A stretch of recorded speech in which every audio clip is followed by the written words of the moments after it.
سلام اومدم با بخش دوم از بازی‌های افزایش توجه و تمرکز.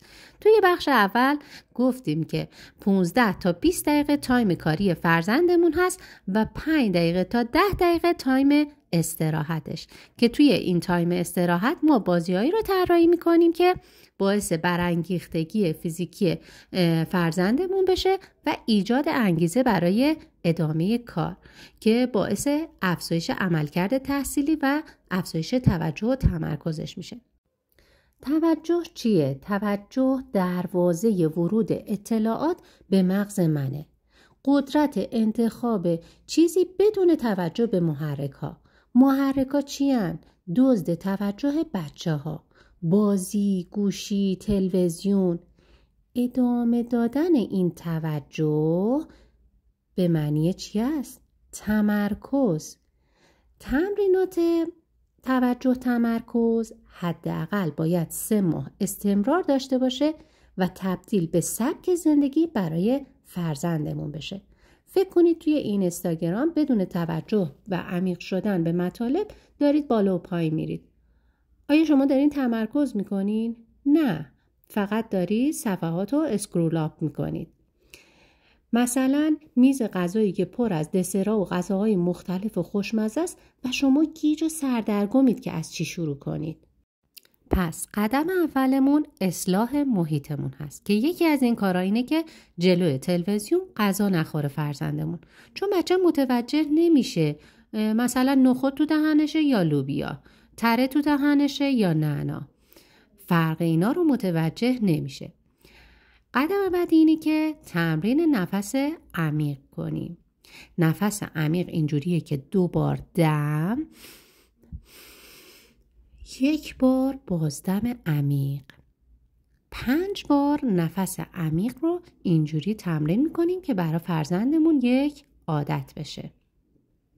قدم بعدیمون که بهش میگن فن محرک اینه که 10 تا 20 ثانیه توجه به یه محرک کنیم و بعد ازش جزئیات رو بخوایم. مثلا یک کشمش رو بدیم به یه بچه، به بافتش توجه کنه، ببینه نرمه یا زبره، هسته داره، حالا تو دهنش بذاره، ببینه شیرینه چه مزه‌ایه و حالا قورتش بده. به این میگن فن کشمشی. یکی از قدم‌های دیگه برای این نزدیک شدن به تمرکز بیشتر فن هدفگیریه که فرزندمون باید چشماشو ببنده، یه چیزی بذاره دهنش و حدس بزنه اون چیه.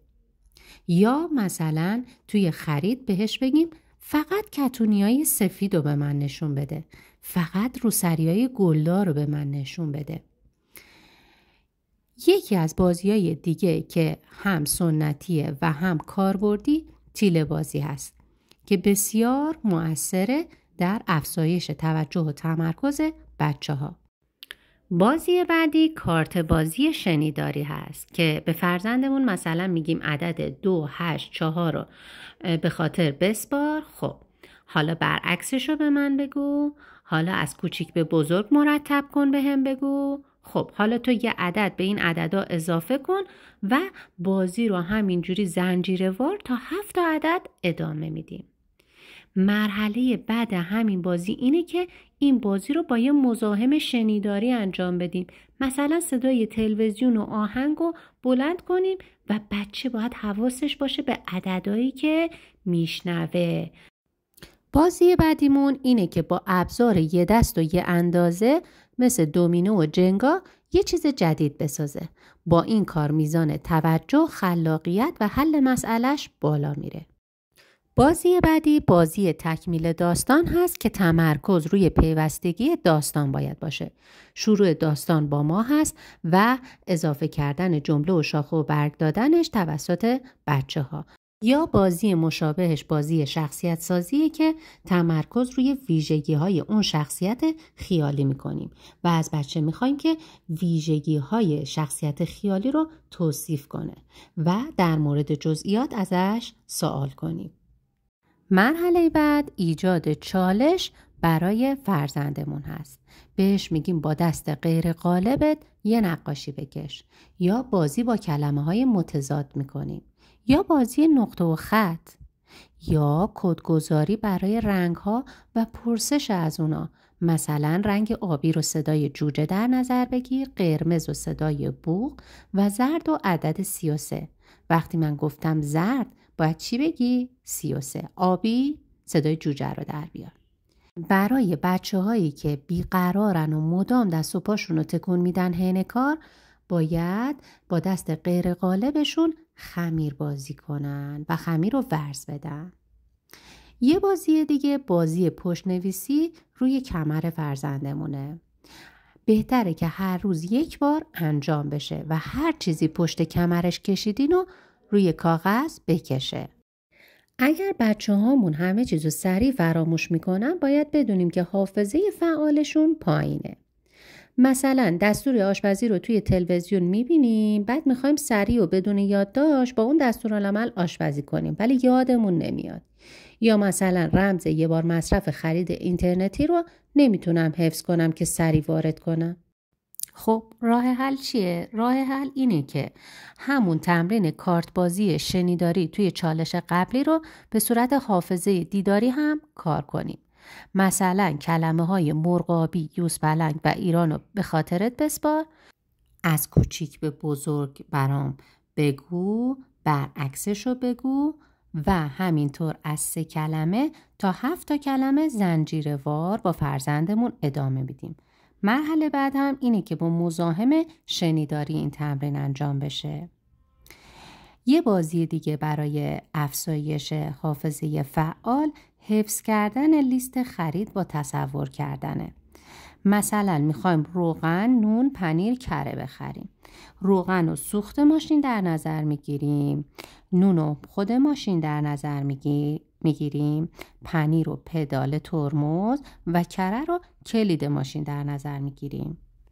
یه بازی دیگه که اسمش بازی چمدان هست اینه که من اسم وسیله رو میگم، فرزندمون یه وسیله دیگر رو اضافه میکنه که باید توی چمدون بذاره و برای سفرش ببره و همینطور کلمات رو ادامه میدیم و زنجیروار از فرزندمون میخوایم که کلمات رو پشت سر هم بگه.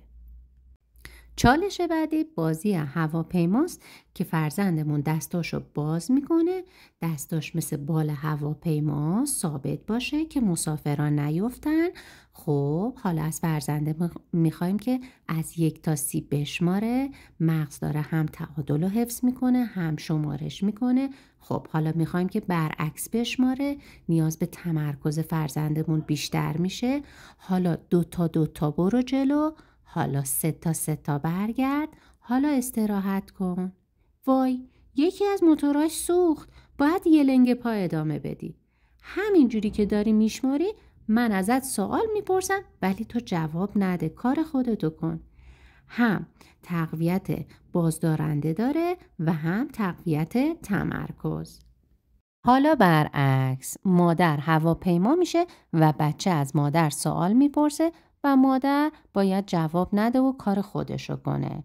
3 تا برگرده عقب، 2 تا عددا رو بره جلو و همینطوری بازی رو دنباله‌دار ادامه بدی. بازی بعدی که یه بازی بازدارنده و برای تقویت فرمانپذیری فرزندمون خوبه، بازی گل یا پوچه. با توپ ها هم میتونیم بازی کنیم. مثلا 3 تا توپ با رنگ‌های مختلف به سمت فرزندمون میندازیم و بهش میگیم 2 رنگی رو که من میگم باید تو سبد سمت راست بندازی و اون اضافی رو باید توی سبد سمت چپ بندازی و حالا نوبت مادره که این کارو کنه. بازی بعدمون بازی با سینی هست که چیزای کوچیک و داخل سینی میذاریم و میخوایم که فرزندمون به خاطر بسپاره که چیا کجا بود. یا اینکه کتاب رو روی سرمون بذاریم و با توپ توی قاشق که با دهن گرفته راه بره یا املا بنویسه. یا هر وقت به مانع سبز رسیدی بگو آبی، هر وقت به مانع زرد رسیدی بگو قرمز. یه بازی دیگه که اسمش بازی مأموریت مخفیه برای بچه‌های کوچولوتره که یه زنگوله دستش بدیم جوری که زنگوله در حال راه رفتن صدا نده وگرنه میسوزه. یا اینکه شعله شمع فوت کنه ولی خاموش نشه، فقط شعله خم بشه که تسلط روی فوتش پیدا کنه. یا مثلا تلویزیون، رادیو، آهنگ روشن باشه و تو فقط به آهنگ گوش کن. خب حالا آهنگ چی گفت؟ راجع به چی بود؟ چالش بعدیمون برای افزایش یکپارچگی حسیه. یکپارچگی حسی یعنی چی؟ یعنی اطلاعات ورودی به مغز فرزندمو هماهنگ کنم. مثلا ریختن شیر توی لیوان پلاستیکی که باید به مقدار لازم فشار به لیوان بدم که شیر نه بریزه نه از دستمون ول بشه. کتابا رو به ترتیب توی کیف یا کتابخونت بذار.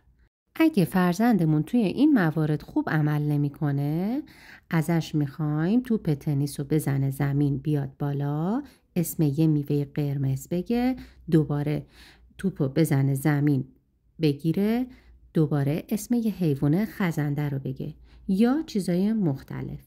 یا مهارت پرتاب توپ و گرفتن اون که میشنوه، مغز پردازش میکنه و بعد انجام میده که بهش میگیم چی؟ این دفعه با دست راستت بگیر، دفعه بعد میگیم با دست چپت بگیر، دفعه بعد میگیم با دست راست از بالای توپ بگیر، دفعه بعد میگیم با دست چپ از پایین توپ بگیر. حالا هر کاری میگم برعکسشو انجام بده. اگه گفتم با دست چپ بگیر، تو باید با دست راستت بگیری و برعکس.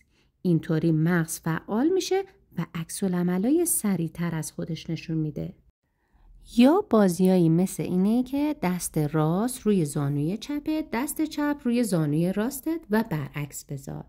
یا دست راست روی چشم چپت و دست چپ روی آرنج راستت بذار. حرکت بعد که اسمش یوگای مغز هست با چشم بسته انجام میشه و اینطوریه که دست چپ رو مشت میکنیم، انگشت کوچیک دست راست رو باز میکنیم و برعکس دست راست رو مشت میکنیم، انگشت شست رو باز میکنیم. یادمون باشه اگه اولویت بندی نداشته باشه کارامون، فرزندمون پناه میبره به لذت جویی. لذت جویی مثل رویا پردازی، تلویزیون دیدن، بازی. پس با اولویت بندی از لذت جویی فرزندمون کم میشه. یادمون باشه تایما رو هم کوتاه انتخاب کنیم تا اتلاف وقت صورت نگیره. خب اول میام کارامون رو مینویسیم، برای هر کدومش یه تصویر یا نقاشی در نظر میگیریم و بعد جلوی اون تصویر یه ساعت کوچولو در نظر میگیریم. اونی که مهمتره رو اول میذاریم و اگر فرزندمون حوصله نداشت میتونیم برنامه ها رو جابجا کنیم. عادت به انجام کارهای مهم باعث رشد شخصی و موفقیت فرزندمون میشه.